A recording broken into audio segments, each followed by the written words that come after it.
Hi friends, Lok Sabha ഇലക്ഷന് വെറും രണ്ടാഴ്ച മാത്രം ബാക്കി നിൽക്കെ ഇന്നലെ മനോരമ പ്രീ പോൾ സർവേ ഫലങ്ങൾ പുറത്തു വന്നു. ആദ്യഘട്ടത്തിൽ 20-20 നേടുമെന്ന് പറഞ്ഞിരുന്നവർ ഇപ്പോൾ ചുവട് മാറ്റി ചവിട്ടുകയാണ്. ഇന്നലെ പുറത്തു വന്ന പ്രീ പോൾ സർവേ പ്രകാരം UDF 13 മണ്ഡലങ്ങളിൽ ലീഡ് ചെയ്യുകയാണ്. മനോരമയാണെന്ന് ഓർക്കണം, ദേശാഭിമാനിയോ കൈരളിയോ ഒന്നുമല്ല. മനോരമ പോലും പറയുന്നു UDF 13 മണ്ഡലങ്ങളിൽ മാത്രമാണ് ലീഡ് ചെയ്യുന്നത്. ഇനിയും രണ്ടാഴ്ച ബാക്കി നിൽക്കുന്നു. കാറ്റ് എങ്ങോട്ട് വേണമെങ്കിലും മാറാം. പല മണ്ഡലങ്ങളിലും, വടകര ഉൾപ്പെടെയുള്ള പല മണ്ഡലങ്ങളിലും UDF LDF ഒപ്പത്തിനൊപ്പമാണ് എന്ന് പറയുമ്പോൾ നമ്മൾ എന്താണ് മനസ്സിലാക്കേണ്ടത്?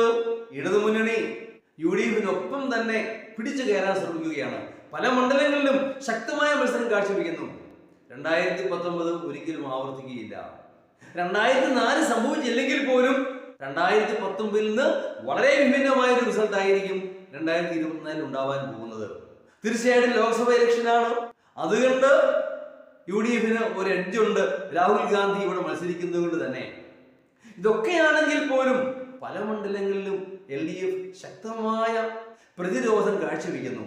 ഇനിയും ട്രെൻഡുകൾ മാറാം. കാരണം ഇലക്ഷൻ എന്ന് പറയുന്നത് ഏത് നിമിഷവും കാറ്റ് മാറി വീശാം. ഒരു ഉദാഹരണം എടുക്കുക, കോട്ടയം തന്നെ.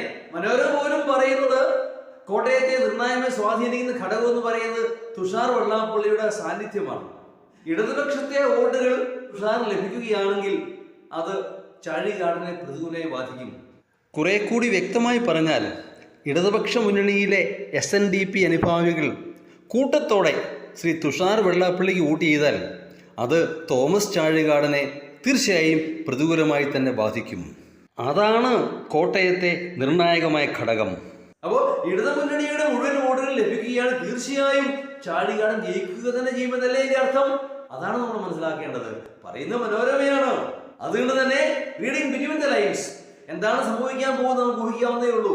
ഇടതുപക്ഷത്തെ മുഴുവൻ വോട്ടുകൾ സമാഹരിക്കാൻ ചാഴികാടൻ കഴിയുകയാണെങ്കിൽ വിജയം സുനിശ്ചിതമാണെന്നാണ് അർത്ഥം.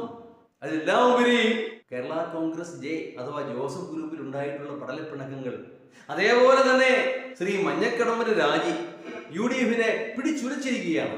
ഇതാ ഈ 15-ാം തീയതി അദ്ദേഹം ശക്തിപ്രകടനം നടത്താൻ പോകുന്നു.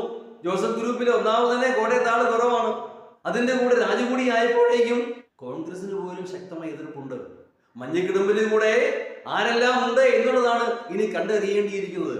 ഒരുപക്ഷെ ജോസഫ് ഗ്രൂപ്പിൽ ഒരു പിളർപ്പുണ്ടായാൽ പോലും അത്ഭുതപ്പെടാനില്ല. ഏതാണെങ്കിലും കോട്ടയത്തെ വിധി പ്രവചനാതീതം തന്നെ. അങ്ങനെ നോക്കുമ്പോൾ പല മണ്ഡലങ്ങളിലും വിധി പ്രവചനാതീതം തന്നെയാണ്. എല്ലാറ്റിലും ഉപരി മനോരമ പോലും പറയുന്നു BJP ഒട്ടുമുക്കാലും എല്ലാ മണ്ഡലങ്ങളിലും 3-ാം സ്ഥാനത്താണ്. അവർ കാര്യമായ ഒരു മുന്നേറ്റവും നടത്താനായിട്ടില്ല, അല്പസ്വല്പ വ്യതിയാനങ്ങളല്ലാതെ. അന്തിമഫലം കാത്തിരുന്ന് കാണാം.